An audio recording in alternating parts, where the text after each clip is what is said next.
নবীর একজন সাহাবী, তার নাম আব্দুল্লাহ ইবনে হুযাইফা, তাকে ধরে নিয়ে যাওয়া হলো রোমান সম্রাটের রাজ দরবারে। রোমান সম্রাট শুনতে পারল মুসলিম বাহিনীর ভিতরে একজন নবীর সাহাবীকেও ধরে আনা হয়েছে। রোমান সম্রাট চিন্তা করলো, নবীর এত এত মুজিজা শুনেছি তার সাহাবীরা নাকি অনেক বড় পাক্কা ঈমানওয়ালা, খুব মজবুত কালবওয়ালা। আজকে নবী দেখি নাই, কিন্তু সাহাবী আজকে দেখবো সাহাবী কেমন। হোমনাবাসী শুনে যাবেন, রোম সাম্রাজ্যের সম্রাট তিনি সাহাবী আব্দুল্লাহ ইবনে হুযাইফাকে ডেকে নিয়ে গেলেন, শিকল দিয়ে হাত পা বেরি বুড়ি বাঁধা। ডেকে নিয়ে যাওয়ার পরে জিজ্ঞেস করলেন, আপনার নাম কি? আব্দুল্লাহ ইবনে হুযাইফা বলে, হ্যাঁ। বলতেছে, আমি রোম সম্রাট আপনাকে প্রস্তাব দিচ্ছি, হে আব্দুল্লাহ, আপনি যদি আমার ধর্ম গ্রহণ করে নেন, তাহলে এই রোম সম্রাটের একটা মাত্র কন্যা সন্তান আছে, আমি আপনার সঙ্গে আমার মেয়েটাকে বিবাহ দিয়ে দেব। সাহাবী দেখেন, রোম সম্রাট, এটা আমেরিকান প্রেসিডেন্ট বলছে না, রোম সম্রাট। রোম বুঝছেন? তুরস্ক, ইউরোপের বিরাট অংশ মিলে বিরাট সাম্রাজ্য, বাংলাদেশের অন্তত 500 দেশের সমান একটা বিরাট সাম্রাজ্যের সম্রাট ছিলেন। তাও 1 আর 2 বছর না, 8-9 হাজার বছর ধরে একটা সাম্রাজ্য চলমান। সেই সাম্রাজ্যের প্রধান সে বলতেছে, আপনি রাসূলের সাহাবী, প্রস্তাব দিচ্ছি যদি আপনি আমার খ্রিস্টান ধর্ম গ্রহণ করে নেন, তা আমার একটা মাত্র কন্যা আপনার সাথে বিয়ে দিয়ে দেব। নাউযুবিল্লাহ। আব্দুল্লাহ ইবনে হুযাইফা বললেন, তা হবে না।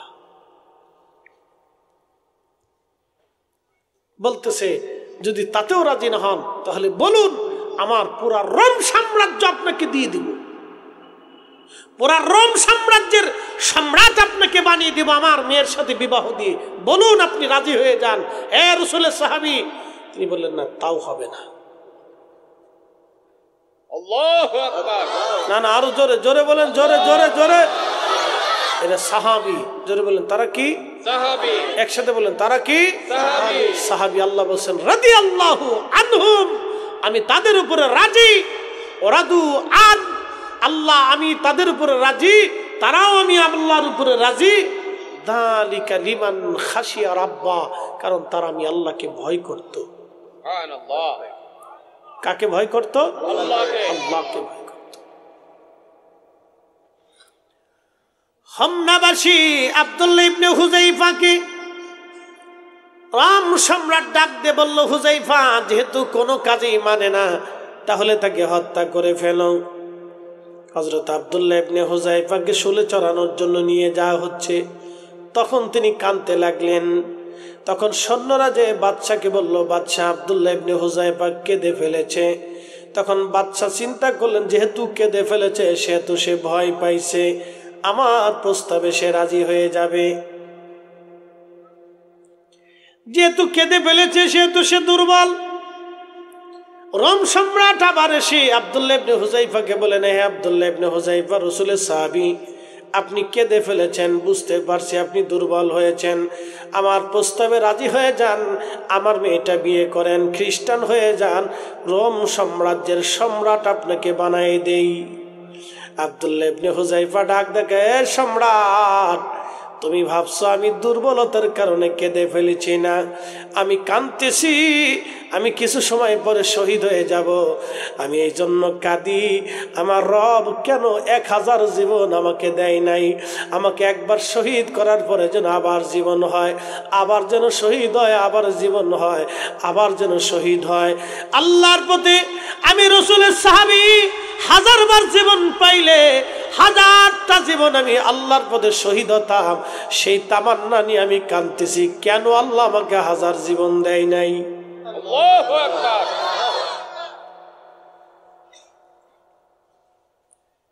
রোম সম্রাট বললেন, আসলেই তো এরা সাহাবী। সুবহানাল্লাহ।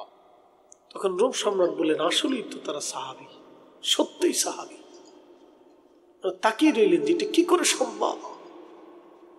এত বড় প্রস্তাবনার পরেও একটা মানুষ এত দৃঢ় শক্ত ইমানের অধিকারী কি করে হতে পারে। আশ্চর্য হলেন।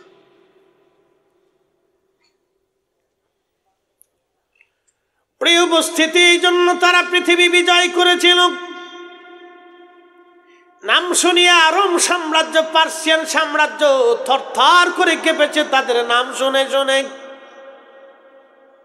কাজী নজরুল ঠিকই লেখলেন, আল্লাহতে পরিপূর্ণ ঈমান কোথা সে মুসলমান, আল্লাহতে পরিপূর্ণ ঈমান কোথা সে মুসলমান। ইমাম আবুল ফারাজ ইবনুল জৌজি লেখেন, ওই মিশরি মা সন্তান বড় ছেলেটা বলল, বাদশা জীবন যাবে কিন্তু শুয়োরের গোশত খাবো না। বাদশা বলল, তার 10টা আঙ্গুল কাটো, আমি তাকে হঠাৎ করে মেরে ফেলবো না। মৃত্যুটা 2 ধরনের মৃত্যু, একটা মৃত্যু ধীরে ধীরে ধীরে ধীরে মারা যায়, এটা বড় যন্ত্রণার মৃত্যু, আর একটা মৃত্যু হঠাৎ করে মরে যায়, খুব আরামের মৃত্যু। বাদশা বলতেছে, আমি যদি তার দ্রুত গতিতে মৃত্যু সংগঠিত করে দেই তাহলে সে আরামে মারা যাবে, কিন্তু আমি তাকে আরামে মারবো না, ধীরে ধীরে তিলে তিলে মারবো। এই জন্য হযরত বেলালের ইসলামের জন্য বেশি ত্যাগ কষ্ট স্বীকার করেছিলেন হযরতে বেলাল। ধীরে ধীরে ধীরে ধীরে তাকে মারা হতো, মাঝে মধ্যে অজ্ঞান হয়ে দুম হয়ে পড়ে থাকতেন, আবার হুঁশ আসতো, আবার পিটানো হতো। এইভাবে মাসের পর মাস বেলালকে মারা হতো। তারপরেও হযরত বেলাল আহাদ আহাদ আহাদ আহাদ বলে কাঁদতো। আমরা মাঝে মধ্যে দেখি ভারতের হিন্দুরা, ভারতের উগ্রপন্থী হিন্দুরা মুসলমানদেরকে ধরে পিটায় আর বলে, বল জয় শ্রীরাম, জয় শ্রীরাম বলে বলে মুসলমানদেরকে পিটানো হয়। অনেক মুসলিমকে পিটে পিটে মেরেছে, বল জয় শ্রীরাম, বল জয় শ্রীরাম।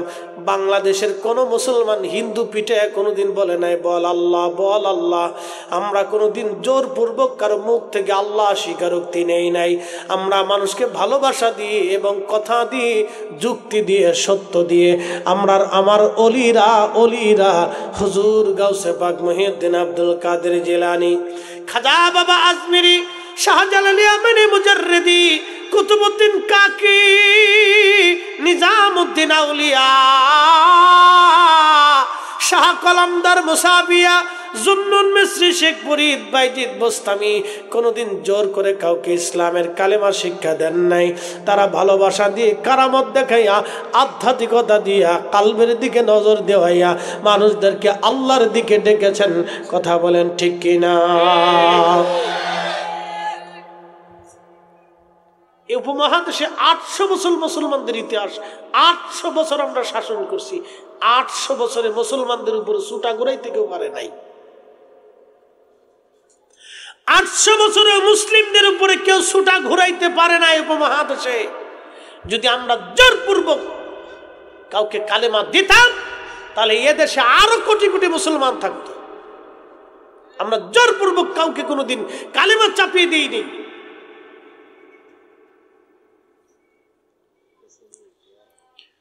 হাজিরিন, খুব মনোযোগ দিবেন। মিশরের রাজা ফেরাউন ওই যুবকের একটা আঙ্গুল কাটলো। আঙ্গুল কেটে বলা হলো, যুবক তুমি কি কালেমা ছাড়বে, শুয়োরের গোশত খাবে? বলে না।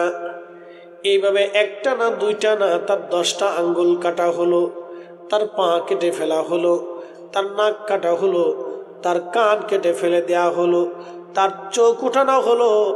এইভাবে একটা একটা করে অঙ্গ প্রত্যঙ্গগুলি তার কাটা হলো, কিন্তু তারপর যুবকটা মাথা নত করে নাই, শুয়োরের গোশত খায় নাই, শহীদ হয়ে গেল তার মায়ের সামনে, বাকি 6 ভাইয়ের সামনে শহীদ হয়ে গেল। একবার আওয়াজ তুলে বলা যাবে কি আল্লাহু আকবার? তেলের গাড়ি তেলে চলে, হাওয়ার গাড়ি হাওয়ায় উড়ে, বিনা তেলে চালাই গাড়ি নবী সুলাইমান। আমরা সেই মুসলমান, আমরা সেই মুসলমান। কখনো তোমাকে যদি ভুলি, হেদায়েতের আলো জেলে কাছে তুলি, ঠাই দিও প্রিয়তম অগমহিয়ান। তুমি রহমান, তুমি মেহেরবান। অন্ধ গাহে না শুধু তোমারি গুণগান, অন্ধ গাহে না শুধু তোমারি গুণগান। বুঝেও বুঝে না তবু শান, তুমি রহমান, তুমি মেহেরবান। ইমানের বলে বলিয়ান আপনি শোনেন, আপনাদেরকে আজকে একটা তথ্য দিয়ে যাই, সারা জীবন মনে রাখবেন। আপনি আল্লাহকে যেইভাবে বিশ্বাস করবেন, আল্লাহ আপনার সাথে সেইভাবে ব্যবহার করবে। আবার বলি, আপনি আল্লাহকে যেইভাবে বিশ্বাস করবেন, যদি বলেন হ্যাঁ আল্লাহ আমাকে মাফ করবে, আল্লাহ আপনাকেই মাফ করবে। যদি বলেন হ্যাঁ আমার রব আমার জন্য রিজিক রাখবেই, হ্যাঁ আপনার জন্য রিজিক যে কোনো ভাবেই রাখবে, আপনাকে হারাম খেতে হবে না। একসাথে বলবেন আল্লাহু আকবার। আপনি যদি বিশ্বাস করেন যে হ্যাঁ আমাকে শেফা আল্লাহ দিবেই, হ্যাঁ আল্লাহ আপনাকে অবশ্যই শেফা দিবে। আপনাকে ইয়াকিন রাখতে হবে, বিশ্বাস পিওর রাখতে হবে, 100% সম্পূর্ণ ইয়াকিন রাখতে হবে, আল্লাহর প্রতি বিশ্বাস রাখতে হবে, তাহলে আপনি পাবেন। ওনাকে ডাকলে পাওয়া যায়, ডাকার মতো ডাকলে পাওয়া যায়। এই জন্য পৃথিবীতে অলিরা কেন অলি হয় জানেন? অলিরা হয় আল্লাহর প্রতি, অলিদের অগাধ বিশ্বাস থাকতো, অগাধ বিশ্বাস থাকতো আল্লাহর প্রতি। শোনেন, এই জন্য খাজা বাবা আজমিরি একা যা করছে আমরা লক্ষ লক্ষ আলেম তা পারি নাই। বলে হুজুর কেমন? বুঝাই দিয়ে যাই। এই যে বর্তমানে বাংলাদেশে, ভারতে, পাকিস্তানে হাজার হাজার মাহফিল হয়, হাজার হাজার, প্রতিদিন ঘন্টায় ঘন্টায় ঘন্টায় ঘন্টায় নসিহত হয়, প্রত্যেক জুমাতে লক্ষ লক্ষ মসজিদে ওয়াজ হয়। বলে তো মুসলমান হয়েছে কয়জন? কয়টা মুসলমান বানাইতে পারছি? পারি নাই। খাজা বাবা আজমিরি যখন আসছিলেন তখন তিনি কি ওয়াজ করলেন যে 90 লক্ষ মানুষ কালেমা পড়ল। একসাথে বলবেন আল্লাহু আকবার। এই জন্য আমরা অলিদেরকে ভালোবাসি। বেদাতি সেদাতি যাই বলেন, মাজার পূজারি পীর পূজারি যাই বলেন, বলতে পারেন, আপনার মুখের স্বাধীনতা আছে, কিন্তু বইলে লাভ হবে না। আপনি পীর পূজারি, মাজার পূজারি, ভণ্ড, বেদাতি যা খুশি ইচ্ছা বলতে পারেন, আপনার মুখের স্বাধীনতা আছে, বক্তব্যের স্বাধীনতা আছে, আপনি বলতে পারেন, কিন্তু বলে লাভ হবে না। এই অলিরা আসছিলেন বিধায় আজকে এই কালেমার স্বাদ আপনি পাইছেন। ঠিক। কেউ যদি অলিদেরকে অস্বীকার করে, তা আমি মনে করি সে তার নিজের বাপকে অস্বীকার করছে। ঠিক। নিজের বাপ অস্বীকার করলে সে, যেমন এই উপমহাদেশে আউলিয়া কেরাম আসার পরে ইসলাম আমাদেরকে যেইভাবে দিয়েছেন, আউলিয়া কেরামের কারণে আজকের এই সুন্দর ইসলাম আপনি পেয়েছেন। নতুবা ইসলাম তো দূরের কথা, ইসলাম কি জিনিস ভারতের বহু অঙ্গরাজ্যে যায় দেখেন, বহু জায়গা ভারতের যায় দেখেন, বহু জায়গা আছে যেখানে মাইক দিয়ে মুসলমান আজানি দিতে পারে না।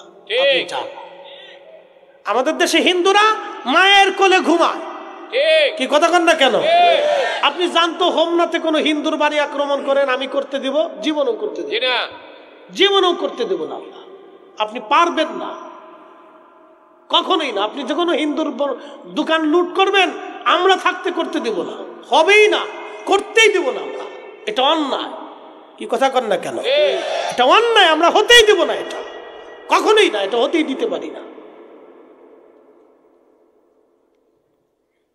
কিন্তু আপনি যাই দেখেন ভারতের বহু জায়গা আছে মুসলমানরা আজানই দিতে পারে না মাইকে। আপনি পশ্চিমবঙ্গেই তো গরু জবাই করতে পারবেন না, আর বাকি বঙ্গগুলি বাদই দেন। আপনি পশ্চিমবঙ্গেই গরু জবাই দিতে পারবেন না। আপনি যান আসামে, আমি গত বছর আসাম মাহফিল করে আসছি, আল্লাহ মাফ করে দিক, আসামের ওই ব্রহ্মপুত্র নদীর চরের ভিতরে আমাকে নিয়ে গেছে। আহা, যদি আপনি হালত দেখতেন আপনার কান্না চলে আসতো। বলতেছে হুজুর, সরকারি সমস্ত সুযোগ সুবিধা থেকে আমাদেরকে বঞ্চিত করা হয়েছে, সরকারি রাষ্ট্রীয় কোনো সুযোগ সুবিধা আমাদের জন্য বরাদ্দ নাই। আপনার গা শিহরে উঠবে, বলতেছে আপনি আসছেন বহু দূর থেকে মেহমান, আপনাকে নিয়ে আসছি, একটু দোয়া করে যান। বুঝতে পারছেন? একটু বাস্তবতা আমার চোখে দেখা।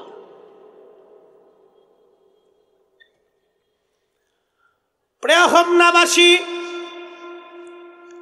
কিন্তু যাই হোক, আমাদের দেশে আমরা যারা আছি অন্য ধর্মের কাউকে আমরা আঘাত করব না, কষ্ট দেব না, কারণ তারা আমার দেশের নাগরিক। কথা ঠিক আছে না ভাই? ইসলাম এটা কখনো সমর্থন করে না। সে আপনার দেশের, সেই দেশের অধিকার তার আছে, সে অধিকার পাবে।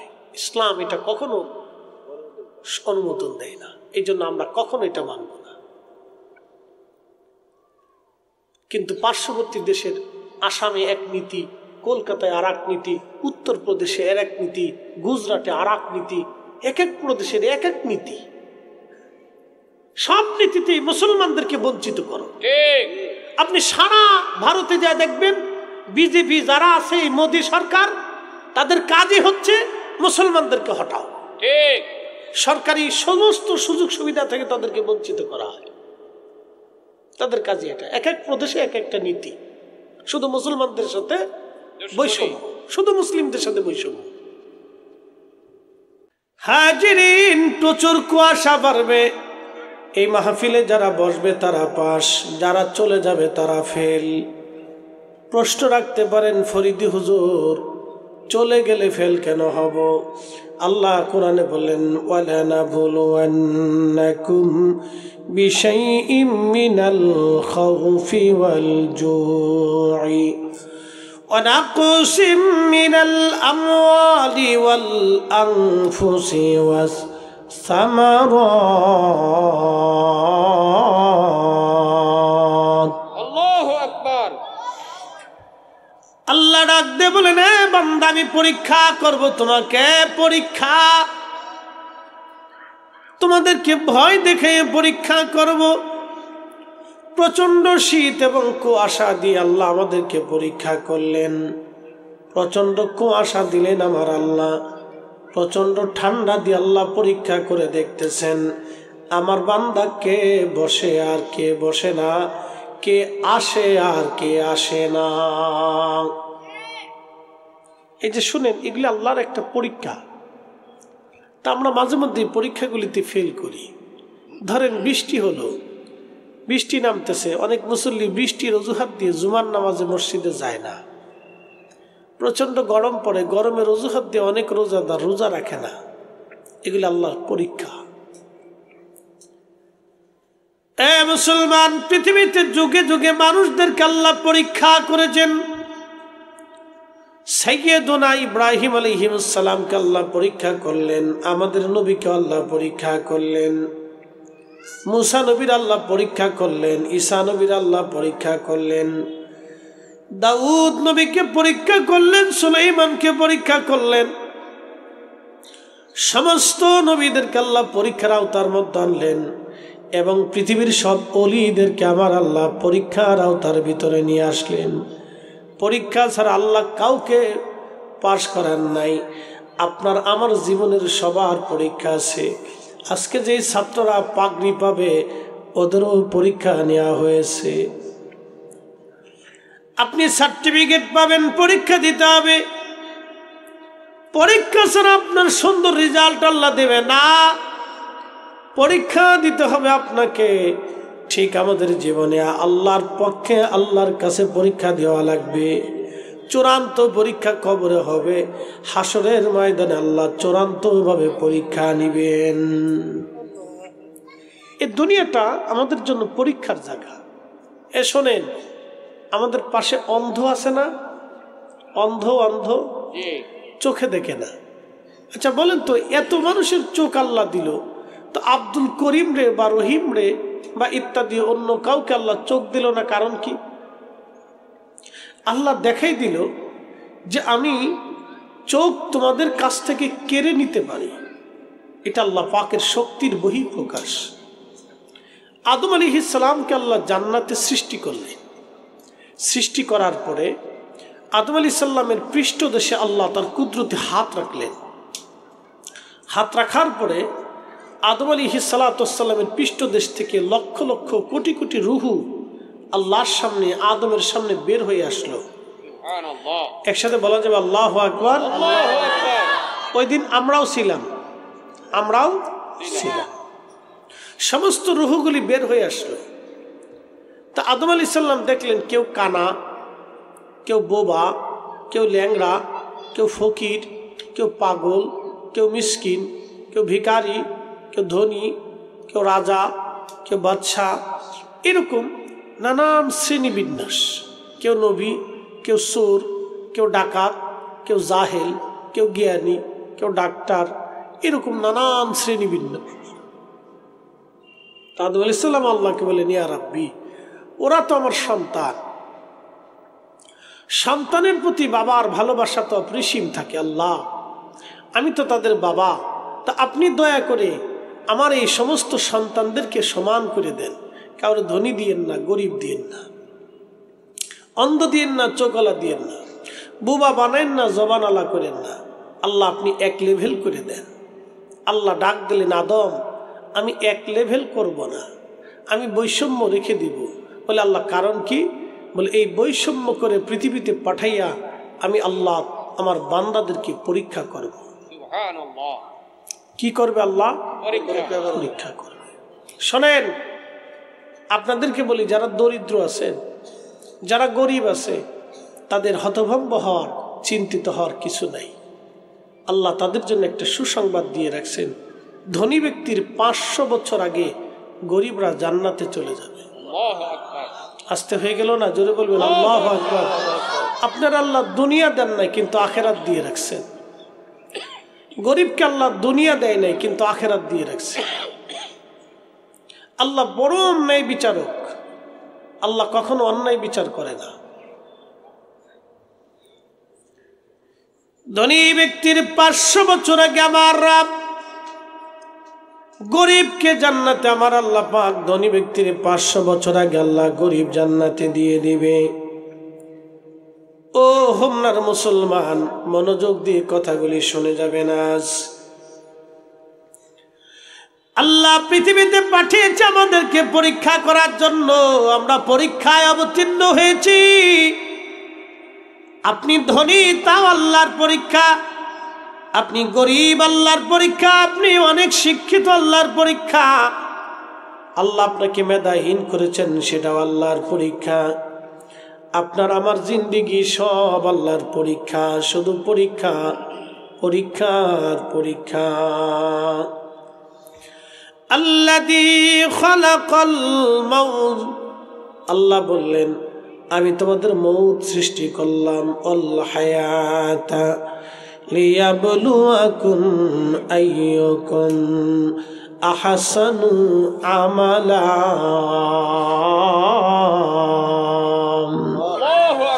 কখনো তোমাকে যদি ভুলি,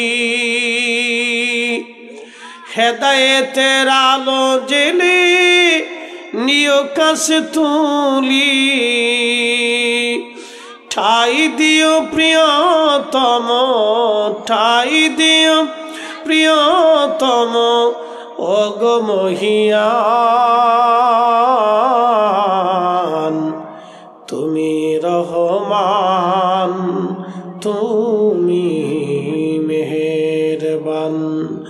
অন্ধ গাহে না শুধু তোমারি গুণগান, অন্ধ গাহে না শুধু তোমারি গুণগান। বুঝেও বুঝে না তবু শান। তুমি রহমান, তুমি মেহেরবান।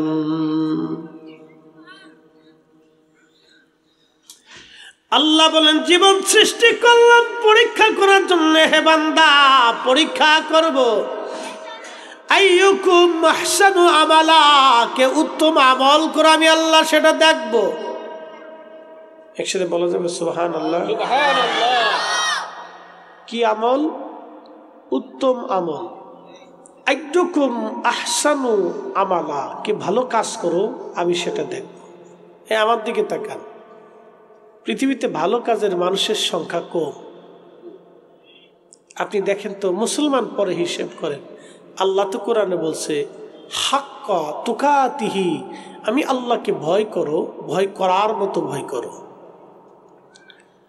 এরপর আল্লাহ বলছেন ওয়ালা তামুতুন্না ইল্লা ওয়া আনতুম মুসলিমুন, তোমরা মুসলমান হয়ে তারপরে কবরে আসো। আপনি মুসলমানের হিসাব পরে কষেন, মানুষের হিসাব করেন। আচ্ছা বলেন তো, যারা হোটেলে এই মুরগির গোশত চালাইতে যে মরা মুরগি চালাই দেয়, আপনি মুসলমানের হিসাব পরে করেন, সে মানুষ হইতে পারছে? একসাথে বলেন, সে কি মানুষ হতে পারছে? মানুষই হয়নি, মুসলমান পরে। মানুষই হয়নি, মুসলমান আরো পরে আসেন। আচ্ছা বলেন তো, যারা টাকা দিয়ে অর্থকরী করে স্বজনপ্রীতি করে সমাজে বিচার করে, তারা কি মানুষ হতে পারছে? মুসলমান পরে আসেন, মানুষই তো হয়নি, মানুষই তো হয়নি, মুসলমান পরে আসেন।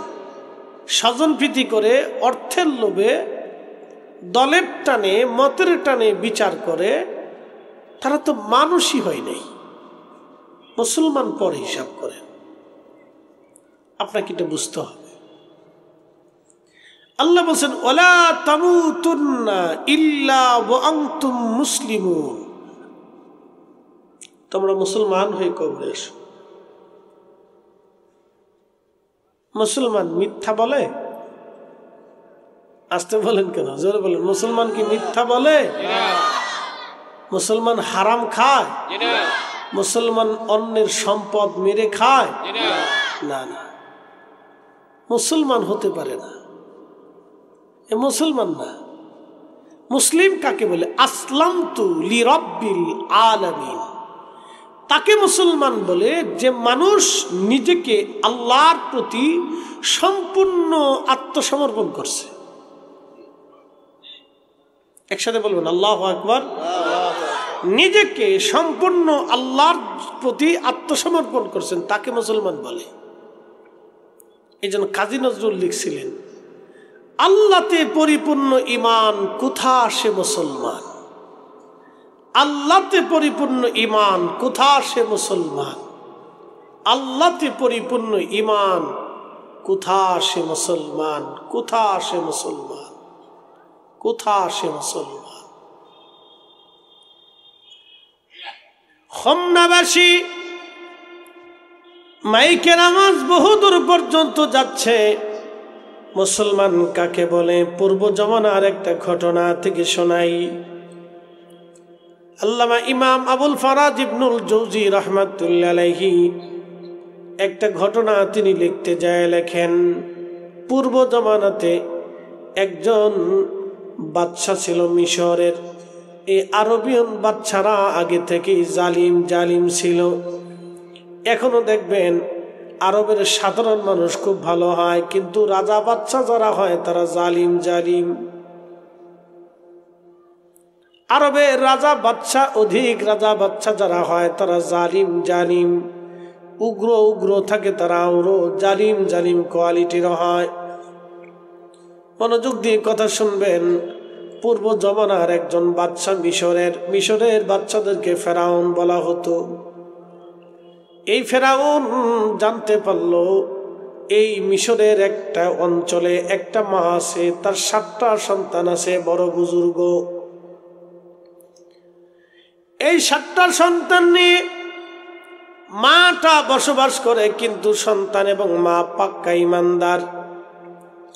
ওই মিশরের বাদশা যিনি ছিলেন, তিনার আদত ছিল, অভ্যাস ছিল, মুসলমানদেরকে ধরে এনে শুয়োরের গোশত খাওয়াইতো। যারা খাইতো তাদেরকে ছেড়ে দিত, যারা শুয়োরের গোশত খাবে না তাদেরকে হত্যা করা হতো। যেমন অদূরে আগামীতে দাজ্জাল পৃথিবীতে আসবে, দাজ্জালকে যে খোদা মানবে তাকে ছেড়ে দেওয়া হবে, আর দাজ্জালকে যে খোদা মানবে না তাকে হত্যা করা হবে।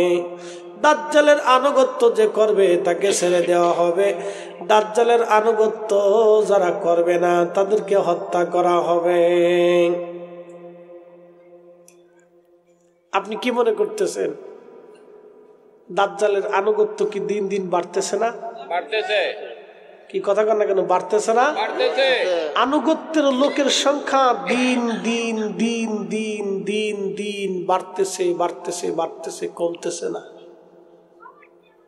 শুধু বাড়তেছে শুধু বাড়তেছে, কমতেছে না। আচ্ছা আপনারা বলেন তো, যেই বেটা বর্তমানে ঘুষ খায়, এখন যদি দাজ্জাল আসে, সে কি আল্লাহ মানবে না দাজ্জাল মানবে? দাজ্জাল মানবে। দাজ্জাল মেনে নিবে। যে বেটা সুদ খায়, এই বেটাকে এখন যদি দাজ্জাল আসে, সে আল্লাহ মানবে না দাজ্জাল মানবে? দাজ্জাল মানবে। তাই তো, সহজ কথা। আল্লাহ মানার লোকের সংখ্যা তো কম, দাজ্জাল মানার লোকের সংখ্যা বেশি। কি কথা কর না কেন? ঠিক কি না? দাজ্জাল মানার লোকের সংখ্যা বেশি। তো মনোযোগ দিন, যেই লোকটা অন্যের জমিন নষ্ট করে খায়, সে দাজ্জাল আসলে অবশ্যই দাজ্জাল মানবে, সে আল্লাহ মানবে না। তো আল্লাহ রসুল বলছেন দাজ্জালের অনুসারী বাড়বে, দাজ্জালের ভয়াবহ ফিতনা হবে।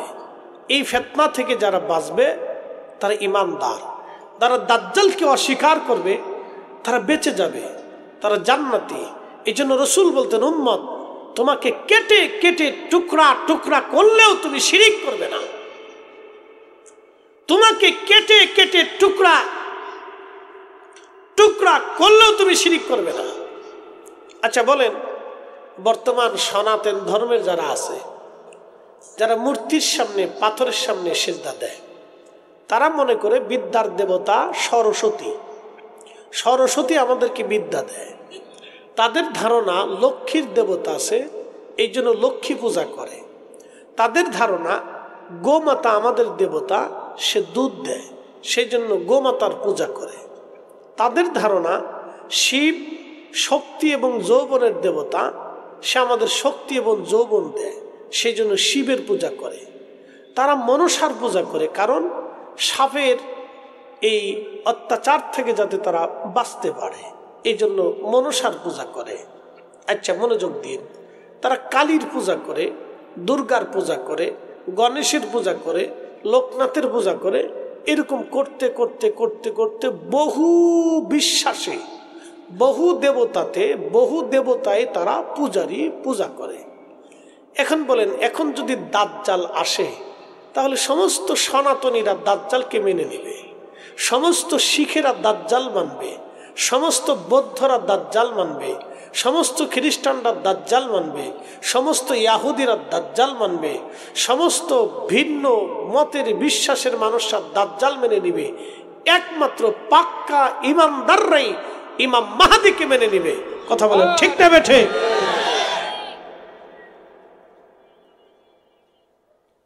আবার শোনেন, পৃথিবীতে 800 কোটি মানুষ, 200 কোটি মুসলমান, 200 কোটি রানিং প্লাস আল্লাহকে আল্লাহ বলে মানি না।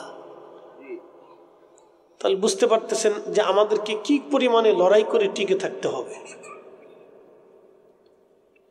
আমাদেরকে কি পরিমাণে লড়াই করে টিকে থাকতে হবে। সত্যের মিথ্যার সাথে সত্যের দ্বন্দ্ব চিরকাল ছিল।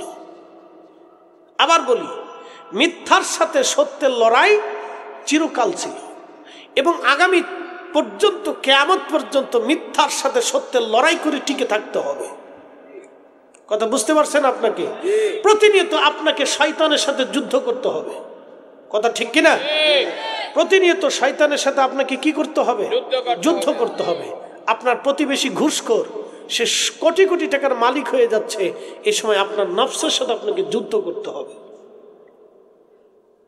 আপনার কলিগ ঘুষখোর, সে কোটি কোটি টাকার মালিক হয়ে যাচ্ছে, আপনার স্ত্রী আপনাকে বারবার খোঁচাবে, ধাক্কা দিবে, বকা দিবে, গালি দিবে, রাগ করবে, আপনার থেকে জুদা হবে, বাপের বাড়ি চলে যাবে। এই সময় আপনাকে ধৈর্য ধারণ করে নিজের নফসের সাথে জিহাদ করতে হবে। না, আমি এই অন্যায় করতে পারি না, আমি হারাম খেতেই পারি না। কি কথা বলেন ঠিক কিনা? যদি আপনি এই সময় লড়াই করতে পারেন, তাহলে ভাববেন আপনি বেঁচে গেছেন। যদি আপনি এই সময় লড়াই করতে পারেন, তাহলে আপনি ভাববেন যে আপনি বেঁচে গেছেন। আচ্ছা বলেন, আপনার কলিগ ঘুষ খায়, ধরেন আর কি, তো কলিগ ঘুষ খাওয়ার সময় সে বাড়িতে অনেক কিছু করলো, একটা বিল্ডিং করলো, বাড়ি করলো, এই করতেছে, সে করতেছে, প্রতিনিয়ত অনেক কিছু করতেছে। তা আপনার স্ত্রী আপনাকে প্রতিনিয়ত শাসায়, আপনার সাথে রাগ করে, বেজার হয়, নানান কিছু। কারণ কি? আপনি ঘুষ খান না, সে অনেক টাকার মালিক, একই চাকরি, একজনে ডাল ভাত খান, আরেকজনে প্রতিনিয়ত 6 পদের তরকারি খান। আচ্ছা, আপনাদেরকে এখন প্রশ্ন করি, আপনার কলিগ ঘুষ খাইয়া কিয়ামত পর্যন্ত কি পৃথিবীতে বেঁচে থাকবে? না। এই সম্পদগুলি কি যাবতীয় সে নিয়ে যেতে পারবে? না। তাহলে কিয়ামতের ময়দানে যখন সে আল্লাহর দরবারে আসামি হবে, তখন তার স্ত্রী কি তার গুনাহের জিম্মাদারি নেবে? না।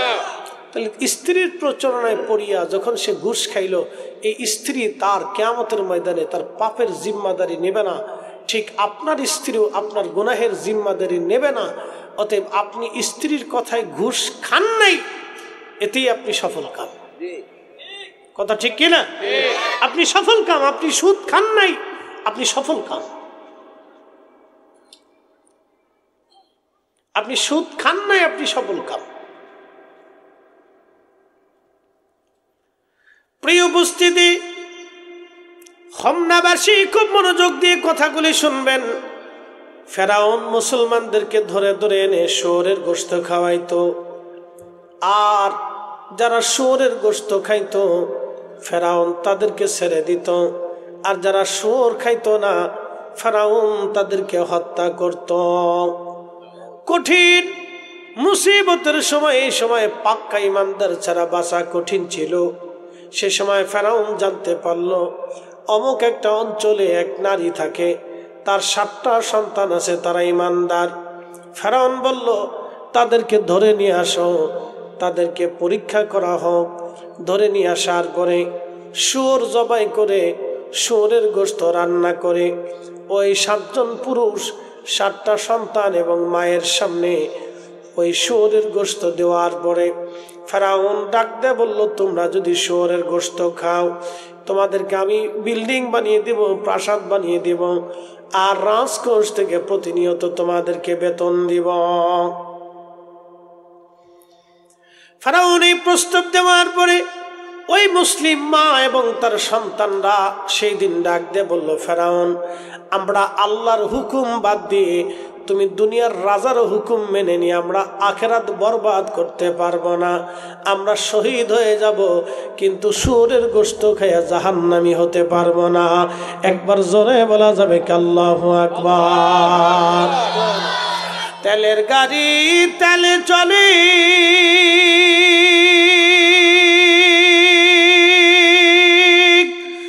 হাওয়ার গাড়ি হাওয়ায় উড়ে, বিনা তেলে চালাই গাড়ি নবী সুলাইমান। আমরা সেই মুসলমান, আমরা সেই মুসলমান। যা আল্লাহ ও যা হাকাল বাতিল, ইন্নাল বাতিলা কানা জাহুকা। সত্যের আগমনে মিথ্যা দূরীভূত হবে, মিথ্যার সাথে সত্যের লড়াই কিয়ামত পর্যন্ত চলবে। আগেও সত্যের সাথে মিথ্যা, মিথ্যার সাথে সত্যের লড়াই হয়েছে। যারা ইমানে টিকেছে তারাই আখিরাতে নাজাতের ফয়সালা হয়ে গেছে। প্রিয় উপস্থিতি, কিয়ামত পর্যন্ত যতদিন আপনাকে হায়াত দিবে আল্লাহ, ততদিন আপনাকে মিথ্যার সাথে লড়াই করতেই হবে। কথা বলেন ঠিক না বেঠে? প্রিয় উপস্থিতি, এই বাচ্চা 7টা ভাই সহ তার মাকে ধরে নিয়ে আসা হলো। মাকে ধরে নিয়ে আসার পরে ফেরাউন এবার ওই মহিলাকে বলল, মেয়ে মহিলা, বলো তোমার সন্তান সহ যদি তোমরা এই শুয়োরের গোশত খাও তোমাকে ছেড়ে দেব। মহিলা বলল, ফেরাউন, আমার রব বড় শক্তিশালী, আমার মালিক আমার আল্লাহ, আমার রবের বিধানের অমান্য করে আমি তোমার কথায় শুয়োরের গোশত খেয়ে আখেরাত বরবাদ করতে পারবো না রে ফেরাউন। জীবন দিব, কিন্তু মিথ্যার সামনে মাথা নত করব না। এমন মুসলমান পাওয়া বিরাট বড় মুশকিল, দুষ্কর, অনেক দুষ্কর, পাবেন না। এই জন্য আগে বলছি যে মুসলমান পরে আসেন, মানুষ এই যে কিনে দেখে। বহু ভাই আছে এদেশে বোনের জমি বুঝাই দেয় না, আছে কথা কর না কেন, জোরে বলেন। বিরাট বুজুর্গ, সমাজের বুজুর্গ, সমাজের বিরাট বুজুর্গ, বিরাট ধার্মিক, বাপরে বাপ, নামাজ ছাড়ে না, এরকম আছে, কিন্তু বোনের জমি বুঝাই না। এতিম ভাতিজা ভাগ্নে এদের জমি বুঝিয়ে দেয় না, ভোগ দখল করে রাখছে। ও ভাবতেছে আমি বিরাট বুজুর্গ হয়েছি। আল্লাহর কসম করে বলি, 100 জমি দখল করে কোন পুরুষ যদি নিজের ভোগে রেখে নিজের আপনজনদেরকে বঞ্চিত করে, যতদিন বঞ্চিত করে রাখবে, যতদিন ও কাবা ঘরের হেরেমে নামাজ পড়লেও নামাজ হবে না। ঠিক, ও নামাজ পড়লেও নামাজ হবে না, হেরেমে উপস্থিত থেকে রোজা রাখলেও রোজা হবে না, কাবা শরীফের গিলাফ দিয়ে তাকে কবরে দিলেও আল্লাহ তাকে মাফ করবে না। আপনাকে দিন বুঝে যেতে হবে। খালি সেজদা দিলেই যদি বুজুর্গ হওয়া যাইত, তাহলে তো এই সমস্ত বিধানের কোনো প্রয়োজনই ছিল না। প্রিয় ভাইরা আমার, খুব মনোযোগ দিবেন। হাজিরিন, ওই মহিলা ফেরাউন তখন বলল, মহিলারে বুঝছি, সোজা আঙ্গুলে ঘি উঠবে না, আঙ্গুল বাঁকা করা লাগবে।